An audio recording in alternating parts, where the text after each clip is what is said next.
What's up, guys? Today we're in the kitchen. We're going to be preparing all of my meals for the week, and I'm going to show you everything I do to prepare my meals for the week, and hopefully it'll be a little bit helpful.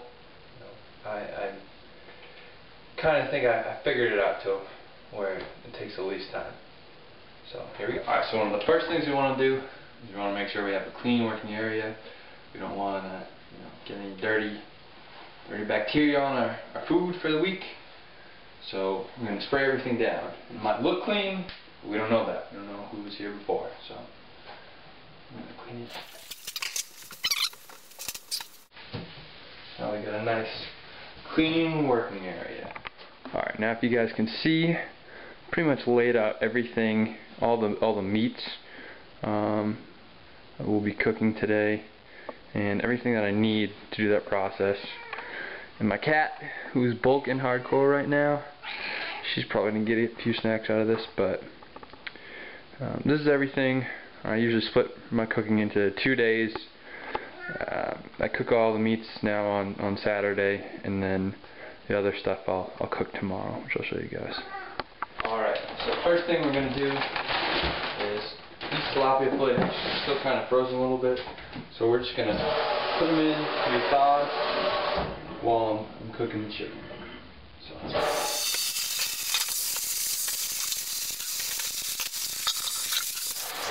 Alright, now one thing you guys want to do when you're filling any kind of meat that's frozen, you want to make sure you do cold water. You don't want to set it on warm because it'll partially cook the meat and it'll be gross. So you don't want to do that. You want to use cold water. So now that we get the tilapia fillets in there, they're going to be thawing. I'm going to cut up all my chicken. And I'm going to go wash my hands in the bathroom right over there because these sinks are filled. I'm going to go do that. Alright, so I'm back. I washed my hands and I brought all the stuff that I need over here. I've got my chicken, cutting board, knife, a scale. I use a scrap bin. Usually when I'm trimming, I'm not quite perfect, so I'll have to usually cut a little bit off. I'll put that in the scrap bin. And then some bins to put the cut chicken in. Alright, so here's a little better view of my setup that I got going on here. Now, I put a plate on the scale because I don't want to get nasty slimy chicken juice all over my scale. So I put a plate on that. And if you put something on the scale, make sure you zero it. See how it's zeroed? Because if you don't zero it, then your weights are going to be off. And personally, I like to weigh my chicken raw first. You can weigh it cooked. I think it's a little bit easier to just weigh it raw, and I know exactly when I'm done cooking that all my pieces are a certain weight, and I don't have to worry about any of that. So we're gonna start cutting. Now the weight that you cut your chicken to, your raw chicken to, is going to depend on your own macros and what your body needs. So I'll just show you how I cut and weigh my chicken. And I mean, usually you do I don't know, 8 to 10 ounce serving, something like that.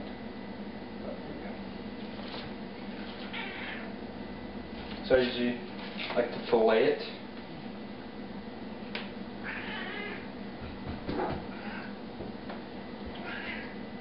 Now we got a nice fillet right there, see?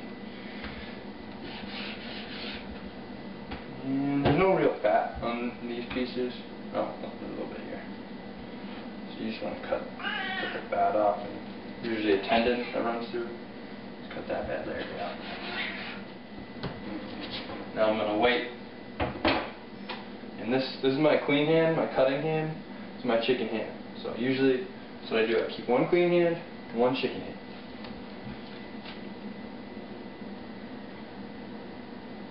Alright, so this one came out right to where I need it.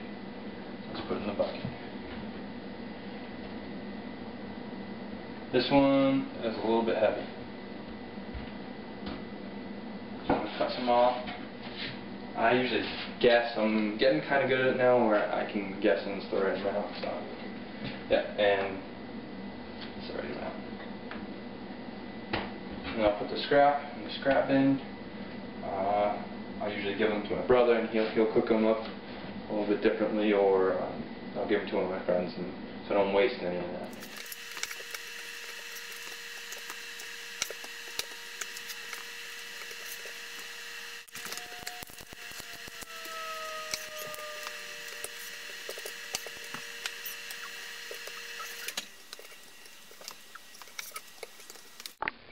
Now if you're all done, you have a kitty, nice little kitty, you have a little bit of scrap left, you give her some. Ooh, that just landed on the wall. Whoops. As you can see, she's a prime specimen. Alright, now since my hands are still dirty, still got some chicken slime on them, I'm just going to go ahead and flavor these. Now I don't use much. I just use mustard and a little bit of garlic powder. And there's pretty much, there's no calories in mustard, so if you use that, it's going to be fine. It's going to help whatever you're using for flavor to stick to the meat. It's a little barbecuing trick I picked up. So, and there's no calories, so it's a great way to do it. Alright, so you guys can see, they just kind of put mustard in there, mixed it all up, and then rubbed that garlic powder onto it. And something I forgot to say is, for those of you that don't like mustard, and you're cooking in this on a grill, don't worry about it, because you're not even going to taste the mustard. And it's just going to help whatever flavors you put on it stick. So, it's something to keep.